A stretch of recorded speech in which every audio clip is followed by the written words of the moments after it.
जय माता दी। सो आज मैं जा रही थी वैष्णो देवी की यात्रा के लिए। इस यात्रा को करने से पहले आपको RFID कार्ड बनवाना पड़ता है, जिसकी रजिस्ट्रेशन के लिए आपको आधार कार्ड चाहिए होता है। अदरवाइज आपको अपना एरिया का पिन कोड भी बता दोगे तो भी बन जाता है। रात को हमने करी वैष्णो देवी की ट्रैकिंग शुरू।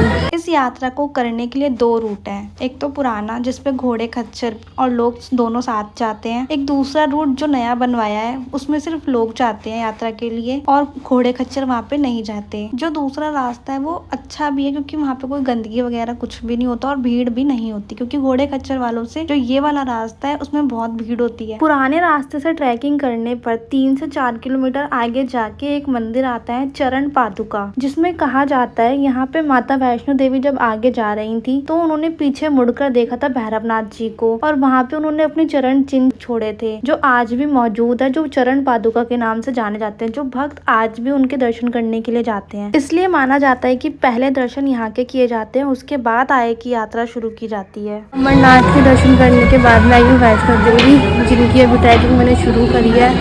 देखो कितनी देर में ट्रैकिंग पूरी होती है ये अभी। पुराने रास्ते से ट्रैकिंग करने पर बीच में एक रास्ता आता है जहाँ पे 2 रूट जाते हैं। एक पुराने वाला जो जा रहा है वो, और एक जो नया बना है उसका रास्ता मिल जाता है। पुराने वाले की ट्रैकिंग थोड़ी टफ है। रात का टाइम है इसलिए पूरा खाली पड़ा है यहाँ पे, मतलब बहुत कम लोग हैं। दिन में तो बहुत भीड़ होती है बट अभी बहुत कम लोग हैं। देखो दिखाती हूँ मेरे से।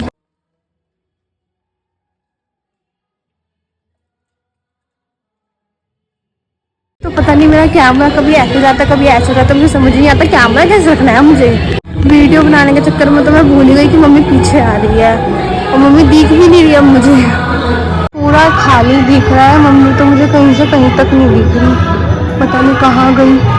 चरण पादुका से पहले आता है बाणगंगा, जहाँ पे माना जाता है कि माता जी ने वहाँ पे बाण चला के पानी निकाला था। जहाँ पे जलधारा निकली थी वहाँ पे उन्होंने अपने केश भी धोए थे, जहाँ पे आज लोग स्नान करते हैं। माता वैष्णो देवी की यात्रा करते टाइम बीच में पड़ता है अर्धकुंवारी। अर्धकुंवारी को गर्भजून भी कहा जाता है। माना जाता है यहाँ पे माता वैष्णो देवी ने 9 महीने तक की तपस्या की थी, जब भैरवनाथ जी उनको ढूंढ रहे थे। इस गर्भजून के दर्शन करने के लिए कम से कम 2 दिन का वेट भी करना पड़ता है कभी कभी तो, इसलिए यात्रा के स्टार्टिंग में इसकी पर्ची कटवा लेनी चाहिए। जब तक आप दर्शन कर नीचे आओगे तब तक फिर आपका नंबर आ जाएगा। माता वैष्णो देवी के दर्शन करने के बाद माना जाता है कि भैरव बाबा के दर्शन करने भी बहुत जरूरी होते हैं। यहाँ जाने के लिए 2 रूट होते हैं। एक पैदल यात्रा से भी आप जा सकते हो, दूसरा ट्रॉली चलती है जिसकी आप ऑनलाइन बुकिंग कर सकते हो। अगर आपने ऑनलाइन बुकिंग नहीं करी तो उसी टाइम वहाँ पे 8 बजे से रजिस्ट्रेशन चालू हो जाती है। आप वहाँ पे भी जाके उसकी टिकट्स लेके और रोपवे से जा सकते हो। कहीं से भी ट्रैकिंग करो, चाहे भैरव बाबा की करो या फिर नीचे बाणगंगा से आप वैष्णो देवी तक आओ, पूरे रास्ते में आपको खाने पीने की सारी चीजें उपलब्ध होती है। और ये रूट है सारा। जो नया मार्ग बना है उसे ताराकोट मार्ग कहते हैं और जो पुराना है वो तो बाणगंगा का है ही।